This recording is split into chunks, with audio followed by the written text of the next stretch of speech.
Hi అండి, అందరికీ నమస్తే. ఈ వీడియో షష్ఠి పూజ రోజున తీసిందండి.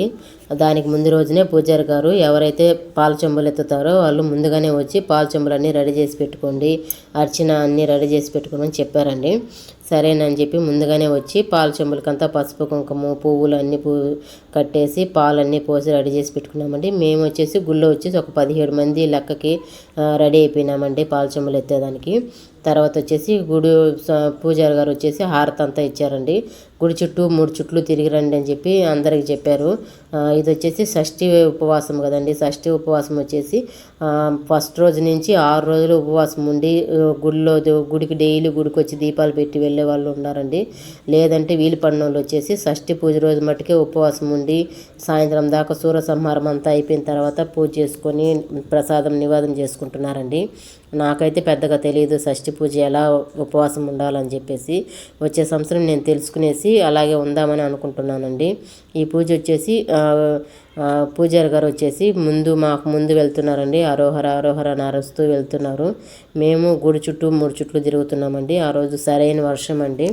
గుడి చుట్టూ ఫుల్గా నీళ్ళు వచ్చేసినాయి. సరే ఎక్కడ జారి పడతామని చెప్పేసి నిదానంగా నడుస్తున్నామండి. 3 చుట్లు తిరగమన్నారు కాబట్టి 3 చుట్లు తిరుగుతున్నాము.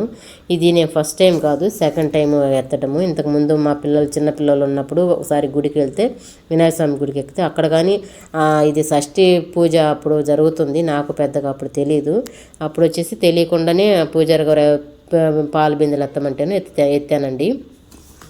అప్పుడు వచ్చేసి అమ్మవారి గుడి చుట్టూరు తిరిగి బయట ఒక అమ్మవారు ఉంటుందండి, పెరిపాలెం అమ్మ అని చెప్పేసి. ఆ అమ్మవారి చుట్టూ తిరిగేసి వచ్చి మళ్ళీ ఒక 4-5 స్ట్రీట్లు దాటి వచ్చి మేము గుళ్ళో వచ్చి పాల చెంబులన్నీ కింద పెట్టేసి ఆ తర్వాత పూజారి గారు అభిషేకం అన్నీ చేస్తున్నారండి. ఇప్పుడు ఈ గుళ్ళో వచ్చేసి పూజారి గారు మమ్మల్ని చేయమని చెప్పారండి. సరే మీరే మీ చేతులు గుండా చేయండి, పాల బిందెలు ఎత్తుతున్నారు కాబట్టి మీరే చేయండి అని చెప్పారండి. సరేనని చెప్పేసి అందరూ నాకు చాలా సంతోషం అయిపోయిందండి మన చేతుల గుండా అభిషేకం చేయటం అంటే. అలాగే వచ్చేసి ఒక్కొక్క స్ట్రీట్ వాళ్ళు వచ్చేసి ఒక్కొక్క రోజు ఒక్కొక్క అవతారంలో అభిషేకం అంతా చేయించేసి ఆ తర్వాత వచ్చేసి ప్రసాదాలన్నీ చేసుకొచ్చి ఇచ్చిపోయారండి. ఒక్కొక్కరు వచ్చేసి ఒక 5 ప్రసాదాలు 6 ప్రసాదాలు అలా చేసేసి పూజ అంతా అయిపోయిన తర్వాత అభిషేకం అన్నీ అయిపోయిన తర్వాత అలాగే వచ్చేసి ప్రసాదం అంతా ఇచ్చేసి అలంకరణ అన్నీ చేసేసి అందరికీ వచ్చిన వాళ్ళందరికీ ప్రసాదం అన్నీ పెట్టేసి పూజ చేపిస్తున్నారండి 6 రోజులు. మేము వచ్చేసి ఒక 3వ రోజు 4వ రోజు పూజ చేయించామండి మా స్ట్రీట్ వాళ్ళ తరపున. తర్వాత వచ్చేసి 6 రోజులు పూజ చేస్తున్నారు కాబట్టి 7వ రోజు వచ్చేసి తిరుకళ్యాణం అండి. తిరుకళ్యాణం రోజు వచ్చేసి సింపుల్గా అభిషేక పూజ అవన్నీ ఉన్నాయండి. తర్వాత వచ్చి సంహారము. ఇక్కడ పెద్ద పెద్ద గుళ్ళు వచ్చేసి కళ్యాణం అన్నీ జరిపిస్తారండి.